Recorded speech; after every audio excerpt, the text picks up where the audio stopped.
देखना कितनी ज्ञान की वृद्धि होती है। आगे बढ़ते हैं और बुलाते हैं ओम प्रकाश जैन अम्बापुरा वाले।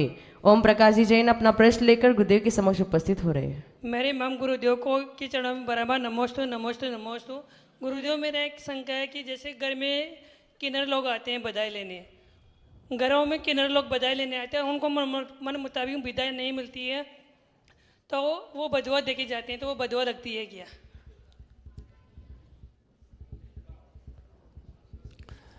सवाल समझ में आ गया? बहुत समझदार है मालपुरा के लिए।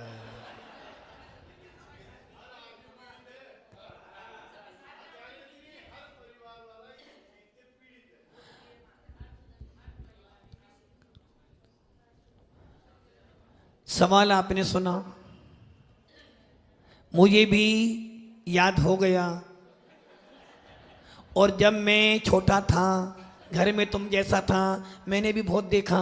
उस समय ना समझ थे, आड़म ताड़म कुछ ना जानम, यही करते थे। किंतु जैसा कर्म करेगा वैसा फल देगा भगवान।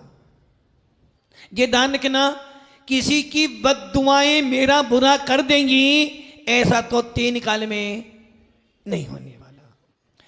किसी की बुरी नजर मेरे को मार देगी ऐसा जैन व्यक्ति कभी नहीं सोचता।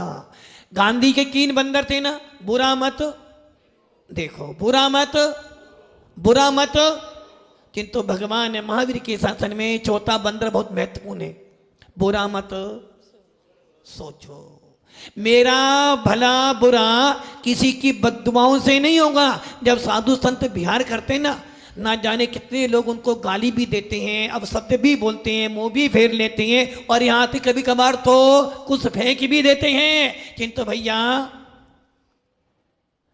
ये ध्यान रखना, साधु जीवन सोचता भैया अज्ञानी जीव है, पागल है। लोग हमें पागल कहते हैं कि पागल है, पागल जा रहे हैं। अरे भैया पागल ही तो हैं, जो पाप को जलाए वो पागल हैं। ऐसे अज्ञानी जीवों की बद्दुआ नहीं लगती।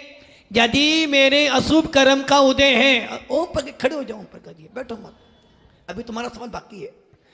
यदि मेरे अशुभ कर्म का उदय है, तीर्थंकर के पाद मूल में जाने के बाद भी तीर्थंकर भी मेरे कर्म को रोक नहीं सकते, इसलिए उनकी बद्दुआएं मुझे लग जाएंगी, ये मिथ्यात्व है।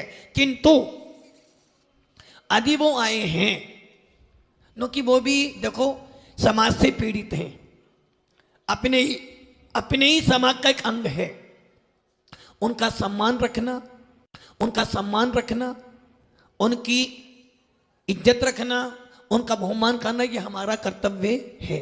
और उन किन्नरों का भी कर्तव्य है, हर व्यक्ति की औकात देखकर उनसे मांगना चाहिए। जिसकी औकात संपन्न है, जो व्यक्ति अपने बेटे बेटियों के विवाह में या बच्चे के होने पर 10-10, 50-50 रुपए खर्च करता है, बैंड वालों को एक जरा से गाने पर लाखों रुपए दे देता है, उससे तो तुम मांग मुंह खोलकर। किंतु तो गरीब परिवार हैं जिनके यहाँ शादी बेटा उत्पन्न हुआ है, उसकी जैसी औकात हो। और दूसरी बात, धन देने से तेरी तरक्की नहीं होगी, अंदर से जो भावना निकलेंगी वो तेरी तरक्की में साधक बनेंगे। फिर भी प्रयास ये करना, वो भी अंदर से जो भावना निकलेंगी वो तेरी तरक्की में साधक बनेंगे। फिर भी प्रयास ये करना, वो भी अपनी समाज का एक अंग है, किसी भी तरह से उन्हें नाराज ना करना, संभाल कर बोल कर प्रेम से जो हो सके वो काम कर देना चाहिए। और उन किन्नरों को भी समाज को देते हुए, व्यक्ति को देते हुए काम करना के, ताकि तुम्हारा भी काम हो जाए। तुम भी किसी के लिए बुरा मत सोचना, जो कि हो सकता है पूर्व भव में बुरा सोचा था, आज ये पर्याय मिली है, और यदि अब इस पर्याय में भी गलत काम करोगे तो आगे पुनः यही पर्याय प्राप्त हो जाएगी। इसलिए आप भी सामने वाले के बारे में सच्चा अच्छा सोचो, और हम सब भी उनके बारे में अच्छा सोचे। इसलिए मेरा भला बुरा तो भगवान भी नहीं कर सकता, तो फिर वो कौन हो सकते हैं? मेरा भला बुरा करने वाला मेरे स्वयं के परिणाम होंगे। नमस्ते। गुरुदेव ने जो बात बताई है, इस कंसेप्ट को अपने दिमाग में ऐसे सेट कर लो कि मेरा भला बुरा और कोई भी नहीं कर सकता, जो भी करेगा वो मैं स्वयं ही करूँगा। इसलिए किसी से भी डरने की आवश्यकता नहीं है। हमें अपनी सोच को अच्छा रखना है तो सब कुछ हमारे साथ में अच्छा ही घटित होगा। कुछ प्रश्न ऑनलाइन है।